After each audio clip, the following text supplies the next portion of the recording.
Czyli skończyłem na tym, cofnąłem się do tych wydarzeń z bratem, no ale już zacząłem mówić o 1944 roku, jak Rosjanie z tym frontem przyszli do tego, jak zabili tego konia, a ten koń leżał przed naszym dawnym gospodarstwem, czy naszym placem, bo już domu nic nie było. I tam front był na naszej wsi, tydzień się bili. I po tygodniu Rosjanie już popędzili tu w kierunku Warszawy, bo to z Warszawy było trochę więcej jak 50 km, już popędzili Niemców.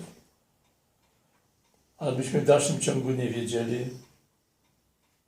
Aha, a jak Rosjanie nam się kazali, co to, że myśmy się cofnęli tam 4 km od wioski w stronę Rosjan, tam, czyli za frontem byliśmy. Nie byliśmy bezpośrednio narażeni, z tym, że nie wiedzieliśmy, co się z naszym najstarszym bratem dzieje. No bo ojciec z jednym bratem uciekli, to byli z nami, a najstarszego brata nie wiedzieli, co się z nim dzieje. No i po tym tygodniu wszyscyśmy wrócili, tylko że nie było do czego wracać, bo nic nie było, no ale każdy na swoją dawną posesję. I tam, bo już część zboża była, bo to było po żniwach, część zboża była zwieziona, no to spaliła się oczywiście, ale część jeszcze nie była zwieziona. To tam szybko zwieźli to część zboża i postawili taki, na zewnątrz taki stóg ze zboża. Myśmy się tam położyli pierwszą noc spać. A to był sierpień. I ten koń tak śmierdział, ten zabity, że nijak nie udało się spać. To poszliśmy tam za 300 metrów. Znów tam były jacyś sąsiedzi, mieli takie stuki, tamśmy się przespali, bo nie było żadnej łopaty, żadnego szpadla, bo to wszystko zabrali Niemcy, jak szli na tym kopy, żeby można było zakopać tego konia. Ale po 2 dniach jakaś tam łopata się znalazła, czy szpadel, i mój brat z sąsiadem przed naszym podwórkiem olbrzymi dół wykopali koło tego konia bezpośrednio i tam jakoś tego konia zepchali w ten dół. Ten koń tam do tej pory kości jego leżał. Jeszcze i go zakopali. To już nie śmierdziało i myśmy wrócili spać tu na swoim tym. Tam zostało parę krów, bo myśmy mieli dużo krów. To parę krów zostało, to one tam przywiązane były do drzew, bo tam jakieś drzewa owocowe zostało, coś tam, to tak na zewnątrz wszystko to, ale myśmy też na zewnątrz spali. Dobrze, że to był miesiąc sierpień, ciepło było. Jakoś chyba też nie padało, bo nie pamiętam, żeby padało. No i potem była odbudowa. Ściąganie drzewa, wycinanie drzew w lesie. No wszyscy szli do lasów i nielegalnie, bo skąd mieli? Wszyscy wycinali drzewa. I myśmy też, to ojciec wycinał. A myśmy krowy paszli z bratem tam na łąkach, a na naszej łące to tak 400-500 metrów oddalonej od domu był skład amunicji Rosjan. Zrobili, jak ten front podszedł, to i tam podwieźli. Taki skład był na jakieś 4 metry w górę i jakieś takie, powiedzmy 10 na 15 metrów, taki stożek było, skrzynia na skrzyni, tam pełno broni było. Szczególnie broni takiej do działu, ale i do karabinów też i tak dalej. Myśmy z bratem znaleźli karabin. Ja miałem wtedy 7,5 roku, trochę więcej, a brat miał 6. Znaleźliśmy karabin, bo jakśmy wrócili na wieś, to były groby Rosjan, nawet więcej grobów Rosjan było niż i trupy Niemców, bo Rosjanie byli zakopani w grobach, a Niemcy trupy były. To myśmy dopiero tam, byliśmy tam ludzie ze wsi, mężczyźni. tych Niemców zakopali. Tam, gdzie oni leżeli, to tam koło tego zakopali. Wiesz, to chyba, o ile jak pamiętam, to było ze 6 tych Niemców żywych. Leżało. I było parę grobów Rosjan, bo Rosjanie zakopali swoich. Na miejscu, gdzie oni zginęli. No, proszę Ciebie. No i tej broni było pełno, leżało po takich okopach. Pełno, bo wiadomo, jak na froncie to były porzucane całe karabiny, kule, kulki, granaty, miny. Wszystko do woli było. Tego. No a my jako dzieciaki to dla nas tylko w to grali, tośmy się tym bawili. Rodzice tam ganiali nas, karali. Ale myśmy też się bawili z takich tych kulek karabinowych do tego zwykłego karabinu. To takie małe kulki, o takie. Tośmy wbijali w taką ziemię, jak była gliniasta, twarda, to kulkę żeśmy wbijali. W sztachetę wbijaliśmy od płotu gwóźdź, stawialiśmy na ten kapiszon i jakoś cegłą albo kryjem waliliśmy i to strzelało oczywiście w ziemię. Proszę Ciebie. Ale były i większe też. No i rozbieraliśmy te kule duże. Niektóre takie kule byśmy zbierali. To biliśmy tymi pociskami, tymi czubami o drzewo, tak lekko, aż to się obruszało i wypadały. I ten pocisk wypadał, tylko została ta gilza, a w niektórych były prochy z takimi tasiemkami kolorowymi. Myśmy te tasiemki kolorowe wyjmowali, bo nam się to podobało. I ja kiedyś, no i tego prochu było pełno, ja kiedyś miałem tutaj w kieszeni, taki mundurek miałem, w kieszeni miałem całą kieszeń tego prochu. No i wiadomo, chłopaki, no to papierosy. 7,5 roku miałem trochę więcej, no to papierosyśmy, ale papierosy nie mieliśmy tytoniu. To z usłych liści leszczynyśmy takie tego robiliśmy, palili. Ja też taki zrobiłem. Jak to paliłem, to iskra mi poleciała w tej kieszeni. Wybuchło to na twarz, spaliłem twarz. Połowę twarzy miałem, tą prawą. Bo wiesz, bo tak się, bo tutaj, to z tej kieszeni to tu się odkręciłem, to miałem i obie ręce miałem opalone.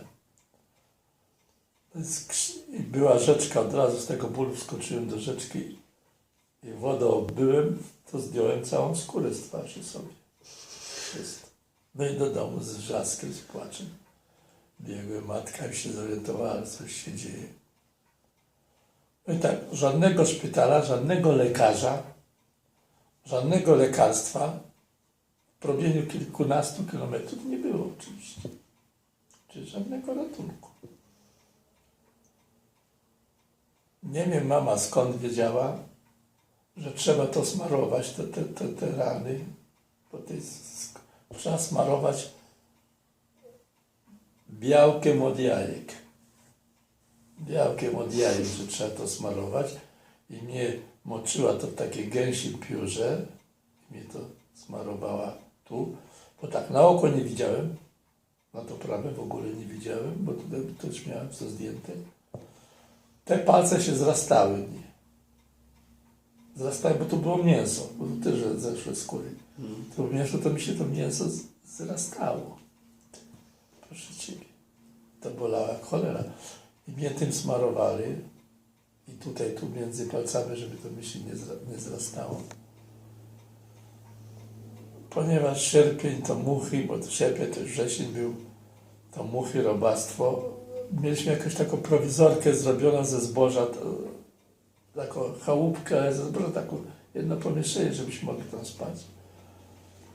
To wiesz, to te muchy, nie muchy, wszystko tego leciały, to siostry mnie siedziały z gałęzią i mnie na zmianę te siostry odpędzały, bo do tych zrobiałych ran leciało to wszystko robactwo, żeby to się nie, wiesz, zakażenie nie wdało. Potem mnie ręce wiązały, bo mnie to strasznie swędziało i ja próbowałem sobie, te strupia się zrobiły, sobie to odrywać, swędzić, wiesz. To mnie ręce wiązały. No i jakimś cudem wyszedłem z tego. cudem myślę, a przez ten tydzień, co ja leżałem dłużej, ale w tym pierwszym tygodniu, co leżałem, to tak, 3 braci na drzewach zbierali ich szczątki. Bo znaleźli takie do moździerza, taki pocisk. Go rozbierali, 2 braci i 1 cioteczny brat. Im to wybuchło w ręku. To rodzice ich w płachtę z drzew w kawałki ich zbierali. Byli porozrywani. Taki sąsiad, tylko tam poprzez jeden dom, starszy chłopak, on miał już 14 lat. To pasł tam z 2 chłopakami za wsią, dość daleko krowy. Znaleźli minę przeciwczołgową, taką wielką. No to co, to trzeba tą minę wysadzić. A pełno było okopów, czyli dołów takie dla żołnierzy, więc tam nanieśli drzewa, włożyli tą minę, nanieśli drzewa, zapalili to drzewo i sami tam z 50 metrów dalej pobiegli, w innych stronach się schronili, czekali aż to wybuchnie, no żeby wiesz. Dym leciał, ogień leciał, a mina nie wybuchła. I ten najstarszy z nich, ten mój sąsiad, jedynak zresztą, poleciał, żeby zobaczyć, czemu to zgasło. Jak podleciał, nachylił się w tym momencie, ta mina wybuchła. Nie ma chłopaka. Proszę Ciebie. I jeszcze kilka przypadków takich, że nie zginęli, ale byli ciężko poranieni. Jednemu też granat w ręku wybuchł. To całe życie był taki niebieskie miał, całą twarz, całe życie, do starości. Bo ten proch mu powchodził pod skórę, wiesz. I całą twarz miał niebiesko i ręce. Ale nie zabiło go tego. I tam jeszcze kilku raniło, proszę Ciebie. No myśmy w końcu tam, bo rodzice moje byli najzamożniejsi na wsi, to mieli krowy, konie, tam się udało przechować to przez tą okupację, to sprzedali konia, sprzedali krowę, za konia i za krowę, kupili dom taki letniskowy, ale duży taki dom, taki sam jak stoi w Wojówce, tylko to nie ten. Chociaż część drzewa jest z tego domu. Tylko on stał tak szczytem do tego, do drogi. Kupili taki dom, tam już było 3 pokoje, kuchnia, takie wejście, taka sień. To myśmy mieli pierwszy ten dom, pobudowany on był gdzieś w końcu października, czy na początku listopada nawet. I jeszcze córka dziedziców, bo byli tacy, co mieli majątek, obszarnicy, co mieli cały majątek. To oni gdzieś tam, ci rodzice i jeszcze jakieś dzieci tam się gdzieś wyprowadzili, ich nie było, została ich córka z mężem i taki sam dom kupili. Tylko oni mieszkali od nas tak z mile od nas, w tej samej wsi, ale z mile. To były 2 domy. W tym 1944 roku tylko we wsi. A reszta było w prowizorkach, mieszkały przez zimę. I w wakacje, nie w wakacje, tylko w Boże Narodzenie 1944 roku. Tam trochę ubrań się zachowało w domu i tak dalej, bo były zakopane w ziemi, wiesz. To na święto, żeby do kościoła pójść, to tam, bo to one też były tam pochowane, że przed złodziejami, bo to rosyjscy żołnierze tam rabowali. To wszystko znieśli i się był ubrany, zostały. I pierwszego dnia przyjechał samochód rosyjskich takich rabusiów, żołnierzy. Otoczyli dom, weszli i prawie wszystko zabrali. Myśmy zostali, że tak powiem, w majtkach tylko. Proszę Ciebie. Trochę się mojej mamie, czyli Twojej prababci, udało się trochę parę rzeczy zatrzymać, bo taki był kufer, to się otwierało, takie wiesz. I to wszystko było wyjęte, oni to wszystko na stół wyjęli, jakoś się tam kręcili, później mi babcia z tego stołu zrzuciła trochę tego kufra i zamknęła. I oni już się nie kłopali, to parę rzeczy zostało, a resztę zabrali. I jeszcze tam mój szwagier, bo mieszkał mojej siostry mąż, to jest z nami, oni mieszkali z dzieckiem. To tam próbował tam jakoś bronić, to mu chyba nie chcieli do niego strzelić, ale nad głową mu tak po suficie z pepeszy taki całą serię puścili, ale jego nie ranili. Patrzcie, no, czy nas obrabowali.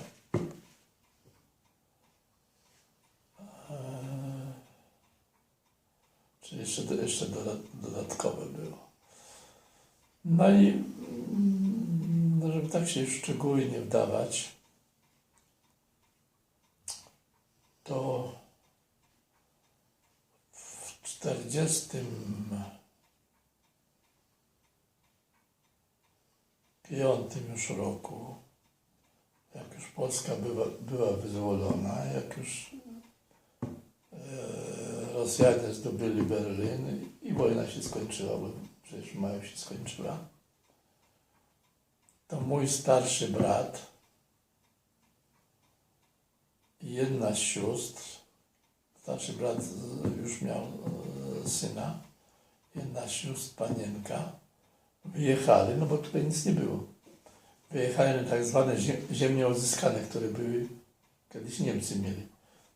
Do takiej miejscowości Prabuty, to jest na linii Warszawa-Gdańsk. I tam zamieszkali oni, ponieważ u nas szkoła była spalona też oczywiście, bo była szkoła, którą mój ojciec zresztą pobudował. Jak moi bracia dorastali, to mój ojciec pobudował szkołę z sąsiadami, ale głównie ojciec, głównie za ojca pieniądze. Proszę Ciebie, to też była spalona ta szkoła, już nigdy nie została odbudowana, do tej pory nie ma. To nie było szkoły, a ja już powinienem do szkoły iść w 1944 roku. Ja już powinienem iść, bo już miałem 7 lat, 7,5. Nie poszedłem, bo nie było szkoły nigdzie. No to mnie i mojego brata Henka mama zawiozła do tych Prabut, bo to się Prabuty nazywały, ta miejscowość, gdzie się brat wyprowadził z siostrą i ze swoją rodziną. I tam chodziłem do 1. klasy szkoły podstawowej. Mój brat też zaczął, ale mój brat zachorował i musiał wrócić do wsi. A ja tam skończyłem 1. klasę. I po tej 1. klasie już tutaj szkoły powstały tam w okolicy. Już zostały uruchomione, bo po 1. klasie wróciłem i już do szkół chodziłem po 4-5 kilometrów. Pieszo, zima, nie zima, śnieg, nie śnieg, deszcz, nie deszcz. Chodziło się do szkoły.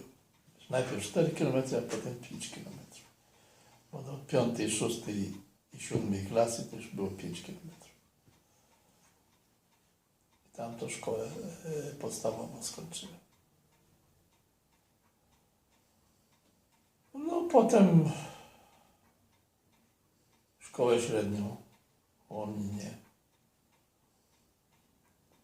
Potem poszedłem na studia. Na 3. roku wyleciałem ze studiów. Jeszcze, bo nie zdałem egzaminu z własnej winy zresztą. Ale mogłem podjąć po wakacjach, wiesz, iść na ten sam rok i dokończyć. I tam prosiłem u nas tam w administracji tym, żeby nie wysyłali dokumentów do wojska. Wojskowych, że już nie jestem studentem na 1 semestr. Powiedzieli, że nie wyślą. I brat mój już wtedy mieszkał w Olsztynie. I brat mnie tam do siebie wziął i tam pracę załatwił. Proszę Ciebie. A oni wysłali te dokumenty do wojska i mnie do wojska. W 1959 roku mnie chapnęli do wojska. Proszę Ciebie. No i musiałem odbębnić wojsko. Wiesz. Wcześniej się, bo tam od 59 do 60, od 58 do 59 roku tam pracowałem. W 58 tam pracowałem. I tam w tym 59 nie. To znaczy już wszystkich do wojska wzięli, już nie było poboru, mówię, to fajnie jest. A mnie wzięli na tak zwane uzupełnienie. Wszystkich brali w marcu, a mnie wzięli w kwietniu do wojska. No i babcia tam zaczęła płakać, czyli moja żona, twoja babcia, że idę, że do wojska, tylko żeby ślub z nią wziąć. To wziąłem ślub przed wojskiem. No, wziąłem ślub przed wojskiem. No to wojsko to tam miałem, wiesz, przeleciało jakoś.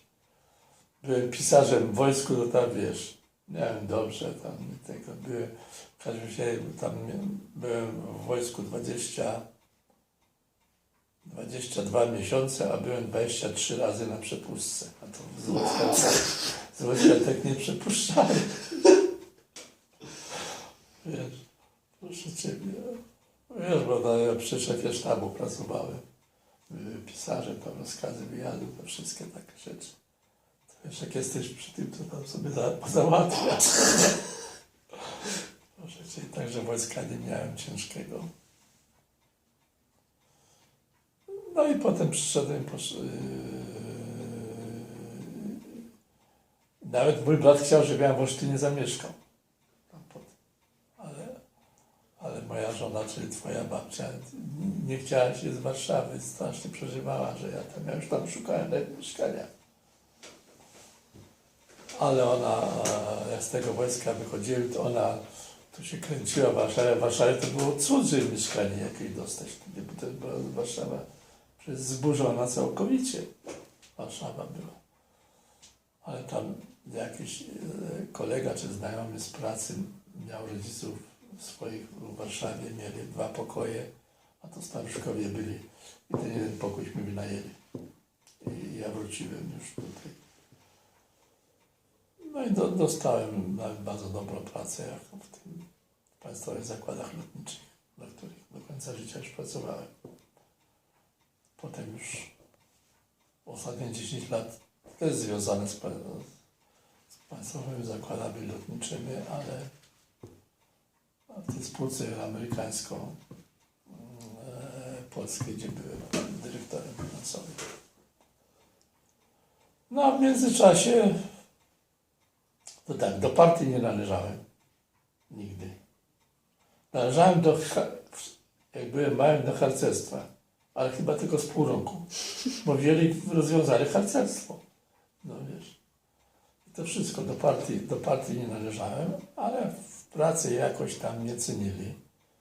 Także wyjeżdżałem na kontrakty zagraniczne, ale nie na zachód, tylko do państw demokracji ludowej albo do tak zwanych państw neutralnych, czyli jak Egipt, Sudan. Wiesz. No tam się zarabiało w dewizach i to dobrze, to wiesz, jak tutaj się zarabiało $20-30, a tam miałem na miesiąc najpierw 400 parę dolarów, potem 600 parę dolarów to na miesiąc, to wiesz, to były niewyobrażalne pieniądze. To ja sobie, wiesz, za jeden wyjazd to kupiłem domek, osiec, czyli działkę, wybudowałem osiec, kupiłem samochód, jeszcze mi zostało na urządzenie wesela twojej mamy. Za jeden wyjazd. Za jeden wyjazd. Potem pojechałem na drugi wyjazd, bo to byłem w Egipcie, potem pojechałem na drugi wyjazd do Sudanu. Znów dużo zarobiłem tam. Potem już w 89 roku, i tam w Sudanie, w Egipcie, to byłem w tej ekipie zarządzającej. Bo tam myśmy mieli na przykład w Egipcie 70 samolotów latało nasze. Wow. No, bo to się opilało bawełnę, głównie bawełnę się chroniło. W Sudanie to bawełnę i siało się pszenicę na przykład. Proszę Ciebie, to w Sudanie to też było mniej, w Sudanie było około 40 samolotów. A potem w 1989 roku na 3. kontakt pojechałem, półroczny, do NRD, byłego, czy to Niemcy były wschodnie, jeszcze wiesz, niemiecka Republika Demokratyczna się nazywała. I tam byłem dowódcą eskadry samolotów. 7 samolotów miałem, takich rolniczych. I byłem dowódcą, proszę Ciebie, tych samolotów, no piloci byli, mechanicy tam i tak dalej. I tam się już mniej zarobiło, ale też się dużo ze 3 razy więcej zarobiło niż w kraju. No jak wróciłem, to jeszcze tam przez 1,5 roku popracowałem w Państwowych Zakładach Lotniczych, potem założona była ta spółka polsko-amerykańska. Tam byłem dyrektorem finansowo-administracyjnym przez równe 10 lat. Skończyłem 10 lat i poszedłem na emeryturę. Także nie to, że mnie zwolnili, tylko poszedłem na emeryturę. I od tamtej pory jestem na emeryturze.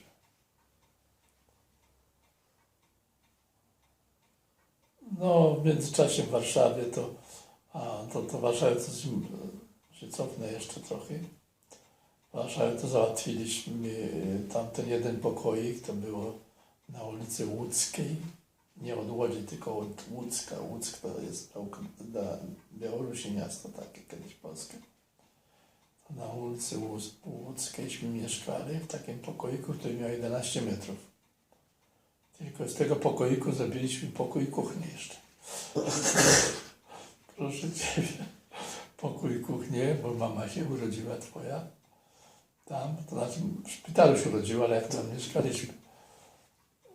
Proszę Ciebie, oczywiście na węgiel trzeba było tam gazu nie było, nic, to też taka kuchnia, to nazywała taka kuchnia, była metalowa, się węgiel sypało, to czerwona się ta kuchnia robiła. I tam mieszkaliśmy od 61 do 63 roku. Jakśmy się tam wprowadzili, to było łóżko, nic tam, żadnego mebla nie było w tym pokoju, tylko takie łóżko metalowe, jeszcze takie kulawe trochę. Takie wąskie, takie jakieś było. Takie jednoosobowe, nawet dwojeśmy spali, ale byliśmy młodzi, to nam nie przeszkadzało. Proszę Ciebie. I potem przeprowadziliśmy się też, bo to babcia Marysia dostała to mieszkanie ze swojej pracy. Przy placu Trzech Krzyży, tam kiedyś pokazywali w którym miejscu, w kamienicy takiej, która była częściowo zburzona i częściowo odbudowana przez tą firmę babci. Tam dostaliśmy też jeden pokój, ale był już z kuchnią ładną i z łazienką.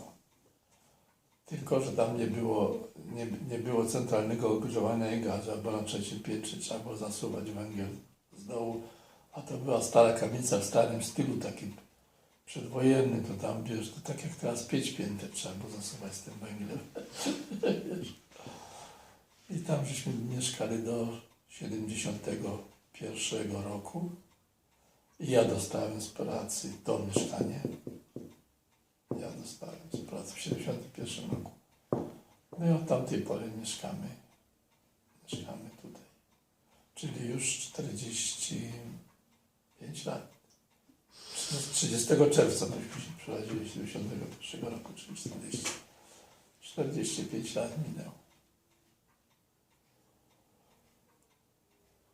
No i tu wyszły za mąż twoja mama, twoja ciotka. Tu się Natalka urodziła, ona znaczy w szpitalu, ale przez jakiś czas mieszkali tam na Sadach u takich znajomych, u rodziców Czułowskich przez rok. Potem mieszkali u nas przez następny rok czy 2. Potem załatwiłem im mieszkanie po znajomości, bo tutaj prezes spółdzielni mieszkał mieszkaniowej. Po znajomości załatwiłem mieszkanie w Wieżowcu, tutaj gdzie mieszka Kasia. Załatwiłem mieszkanie, no potem ojciec wyjechał. Wiadomo, to już dalej znasz sprawę.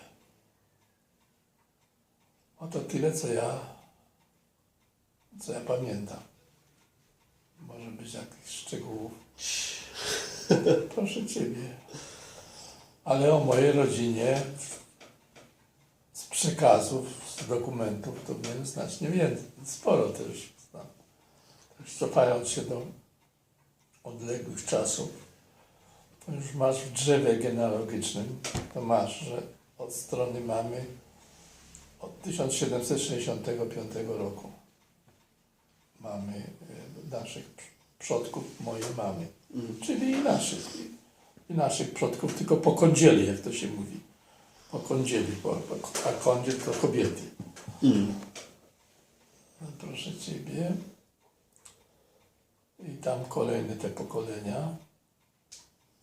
Natomiast no, tam trzeba było trochę poszperać, żeby się do 1765 roku dobrać. Natomiast u nas był kościół w sąsiedniej wsi, która też została zresztą spalona. W 90%, nie w 100%. Ale kościół został spalony. I spaliły się wszystkie dokumenty. W związku z tym trudno było odtworzyć. Ja mam dopiero od 1858 roku z rodziny Krysików, czyli z mojego dziadka, a twojego pradziadka. Wiadomości. No, ze strony mamy to rodzina była dość znana, bogata, bo była najbogatsza w okolicy po tak zwanych ziemianach, czyli tych posiadaczy ziemskich, co mieli tam po setki albo po tysiące gruntów. A mój pradziadek miał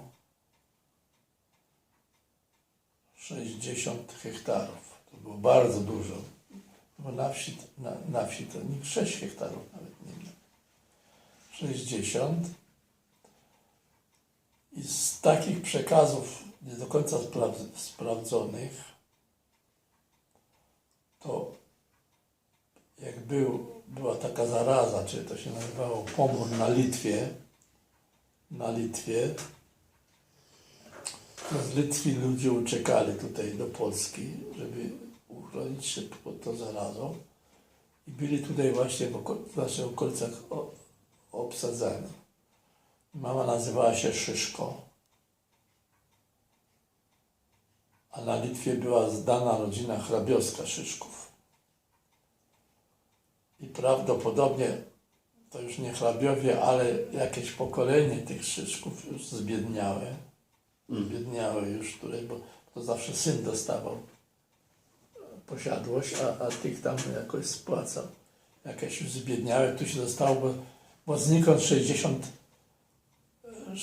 proszę Ciebie tych hektarów by nie miał ziemi, by nie kupił chłop.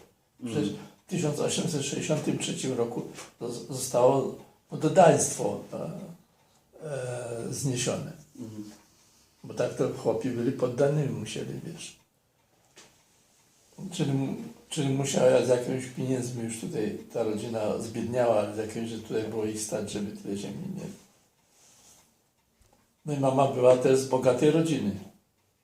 W związku z tym, bo już jej ojciec już miał połowę tego, 30 hektarów, czyli 60 włók, jak to się mówi.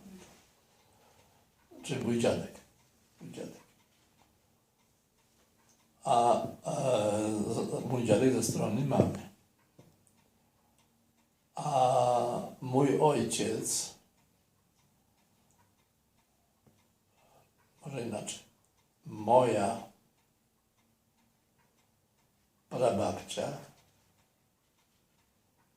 prababcia była pokojówką w jednym z okolicznych dworów ziemiańskich, takich pokojówką była. I wyszła za mąż za Krysika, jakiegoś tam, i urodziła mojego dziadka. mojego dziadka, to był mój dziadek po 1858 się urodził.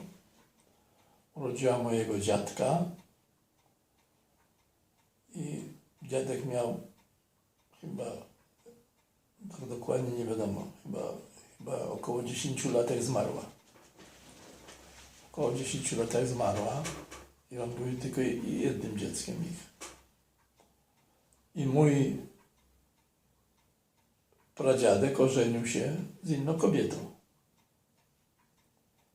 I z tą inną kobietą, po śmierci tej miał jeszcze 3 dzieci, dwóch synów i jedną córkę. No i ten mój dziadek, bo to nie był tej kobiety synem, był marnie traktowany. I go wysyłali na służbę, żeby krowy pasł, jak był mały. Potem do ciężkich robót do innych ludzi za to brali pieniądze. I ten dziadek był w związku z tym biedny, bo to był sekowany przez to rodzinę. Sekowany to znaczy prześladowany, ja tak nazywam. W tym sensie, że nie traktowany tak jak ci jego bracia z tego drugiego małżeństwa i siostra. No i potem jak już dorastał,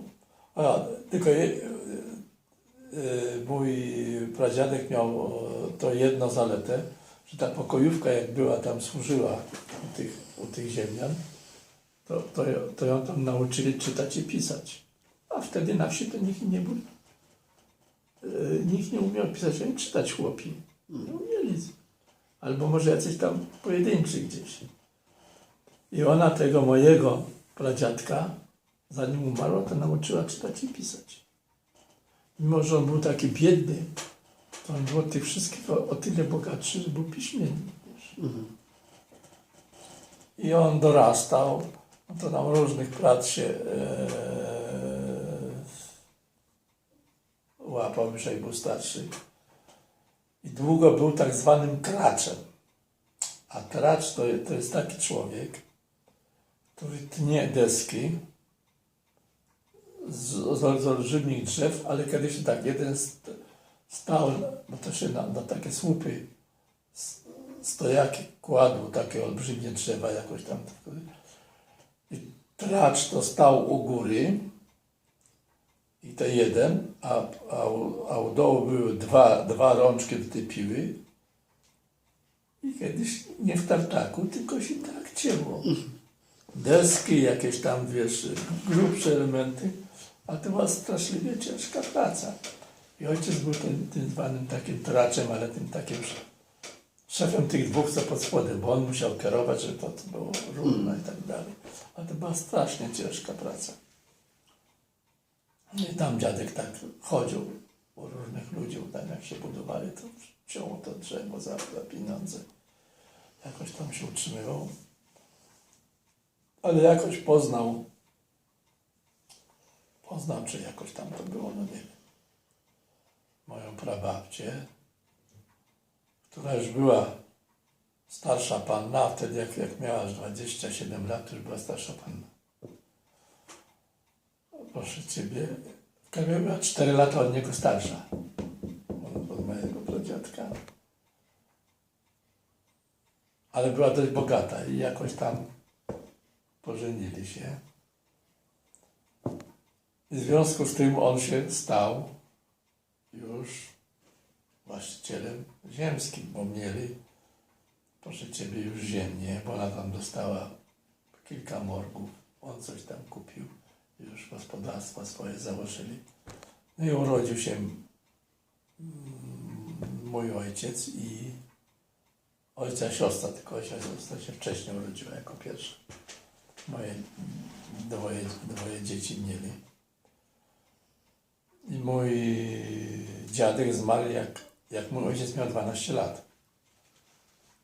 I mój ojciec musiał ziemię orać, jak już miał 12 lat. Bo tylko była siostra i matka. I moja babcia, czyli jego matka została.